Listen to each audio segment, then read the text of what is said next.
Alright, what's up guys? My name is Zach, and today I'm driving a 2009 Nissan GT-R. Up front is a 3.8 liter twin turbo V6, and down below is a 6-speed dual clutch gearbox. Now, I have to thank Dom for letting me do this because this is legitimately a dream come true.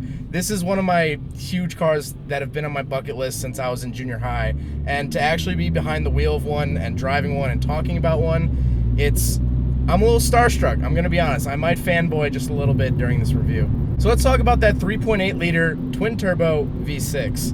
Well, that's what makes the GT-R. That paired with its all-wheel drive, this car makes about 500 horsepower. And sure, in today's supercar standards, that might not be at the top of the chart, but it's definitely enough power, and it sounds amazing.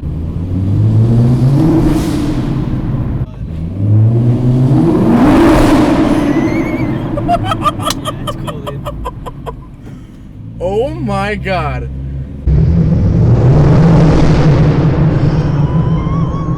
So paired to the 3.8 liter is that 6-speed dual clutch automatic transmission. They didn't actually sell this generation of GT-R in stick shift, and it's weird because it actually feels like a manual.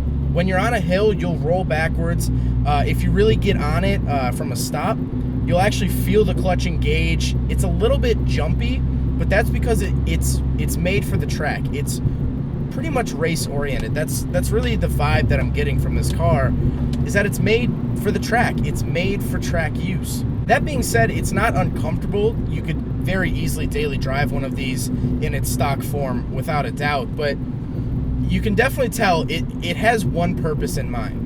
Like I said, it's also all-wheel drive, so these things kick ass in the snow. If you've ever been on YouTube, I'm sure that you've seen the GT-R going up a snow slope, or ski slope, which is insane, and what kind of made this car famous, along with a bunch of other things. At all four corners, you'll see huge Brembo drilled brakes, which make the car stop on a dime. It's not a very heavy car, but when you're actually going, it's good that you can actually trust your brakes.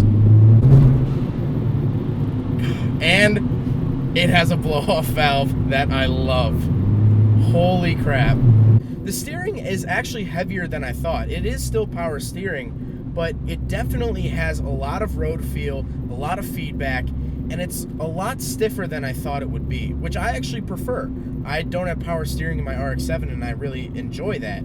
And it's almost a similar feeling with this.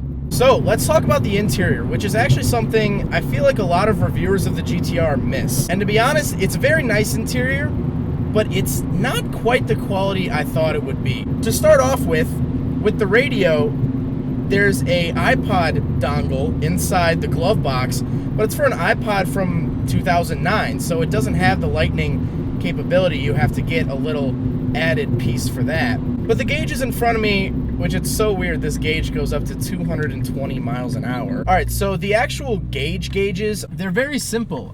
You guys know that I like simple gauges. It's not cluttered. I don't have a screen in the middle. It's just the tack in the middle.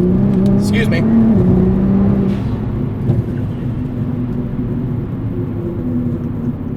I'm peaking right now. This is it. The gauges, it's exactly what I need. I want my temperature, I want my fuel, I want my tack, what gear I'm in, and speedometer. And that's all I get up there. Although on the tachometer, I do have a little orange screen that also is my miles per hour in actual numerical value, not just a dial. And then mileage, which is in the standard Nissan orange. I don't know why Nissan loves their orange digital readouts, but of course the GT-R has that as well. The steering wheel has obviously cruise control on it and volume and that sort of thing, but I really enjoyed the look of the steering wheel. It's very sporty. I really couldn't see myself changing this out for a better wheel, maybe with a little bit more grip, but other than that, not really. To the left, I just have mirrors, and then to the right, I have a radio, which we'll get to in a second, with a big screen. There's the actual radio controls, air conditioning, and then the R switches. So on the left is the transmission shift points. It'll give you more aggressive shifts for track driving. In the middle, you have suspension, and on the far right is traction control. So you can switch pretty much all those off for track use, and then it'll stiffen up the suspension and that sort of thing. The shifter, nothing too crazy. It's obviously a Prindle, PRN, deal. And then you can switch it over, and you can shift with the paddles behind the steering wheel. So let's get back to that big screen in the middle. Now, Dom was showing me you can switch through everything on this car. You can lateral G's, anything the engine's doing. I'm looking at boost right now. It's insane. So let's cycle through a few of these. So right now I'm looking at Mpg Fuel Economy, which is a flat line at the bottom. We got engine oil temp, boost, fuel range, coolant temp, speed, trans oil pressure, braking G's, cornering G's, gear efficiency. That's a thing. I didn't even know that was a thing. What does it mean? Another fuel economy, but this time it's in a bar graph in case you couldn't read the first one. Time log, so you can actually time your laps using the car. You know what I just noticed in the interior, which I totally breezed over, there's a CD player tucked down behind the race buttons. I never noticed that. I guess it is 2009, where cars had no idea what to do with their audio situations.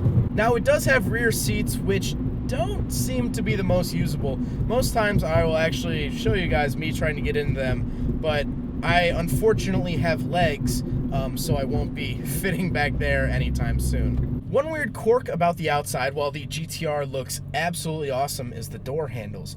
You actually have to push the back of them and then pull the front of them, and I'll show it here. It's just a little weird quirk that I never really thought about when I'm looking at the GT-R. I don't really think like, oh, where are the door handles?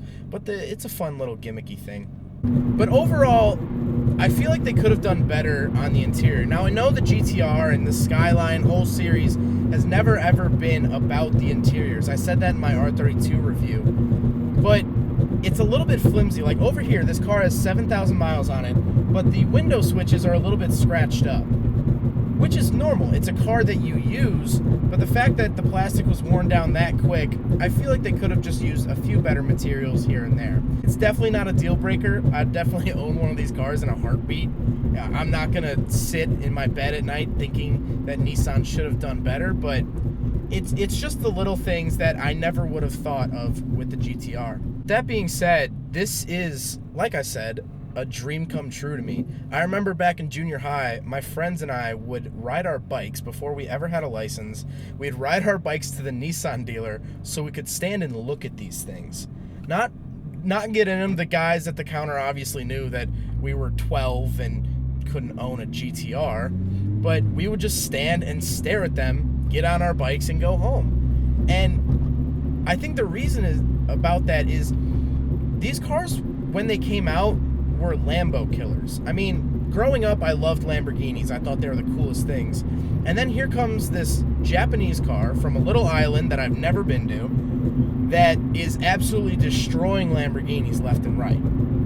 And so you kind of get this underdog feeling. And as a junior high kid and as a kid in high school, I resonate with that underdog feeling. You kind of like being the small, underestimated guy that can beat up the giants, and that's what this is.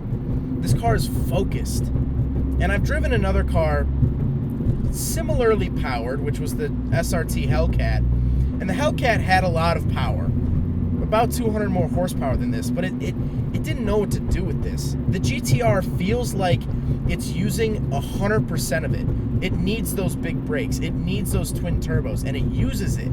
It feels very calculated. And God, is it fun. I mean, if you think about the fact that this thing was killing Lambos, or beating Lambos, that's like someone from the Canadian track team beating Usain Bolt. If Canada has a track team, that's like a Canadian track star beating Usain Bolt. It's just, you wouldn't think that it would happen, but this is it. This is living proof that the GT-R just, because right now I'm driving it in, unfortunately, 40-degree rain showers here in Chicago. So, but unfortunately, I can't really get on the GT-R too hard. I can ease into the throttle, and there's no doubt in my mind, this is the fastest, quickest car I've ever driven. But at slow speeds, I can tell it wants to go faster. This car would be happiest doing 150 on the highway, or 100 miles an hour into a left banking corner. That's really where I feel like the GT-R would feel happiest. Another thing with the GT-R is that it gives you the same feeling that I got with the Hellcat. And that feeling is knowing that no matter what car pulls up next to you at the stoplight, you're going to rip its doors off. You are going to shatter the 0 to 60 of anyone passing by. And that's a good feeling. It's a feeling that I don't personally get from day to day.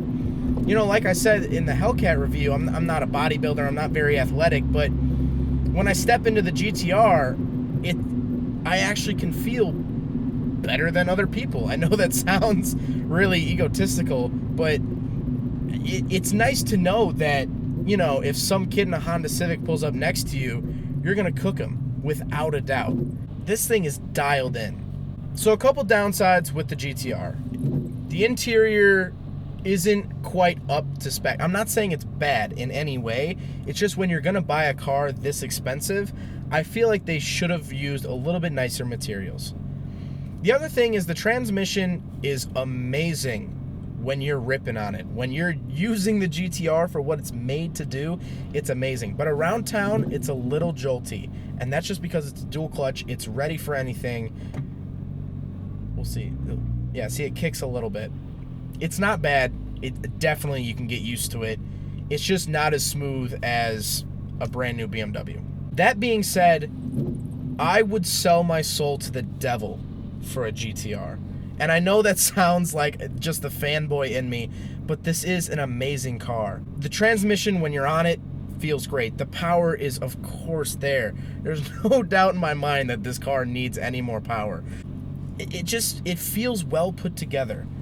It feels like it has a purpose, and it's gonna do that purpose. It doesn't feel like the SRT Hellcat, because the SRT Hellcat was pretty comfortable and kind of has that lazy horsepower, and yes, it's powerful, but when you put your foot down, it kind of kicks the back end out, and cornering is a pipe dream for the Hellcat. But this is good. And of course, being a car enthusiast, how can you not watch Top Gear? Okay, well, hold on. Oh my God. It's so good. It's so good. Of course, being a car enthusiast, I've watched the Top Gear, and Jeremy Clarkson said in one of the videos, I believe it was when he took a GT-R to Australia, if you want a car, if driving is your number one thing, buy the GT-R.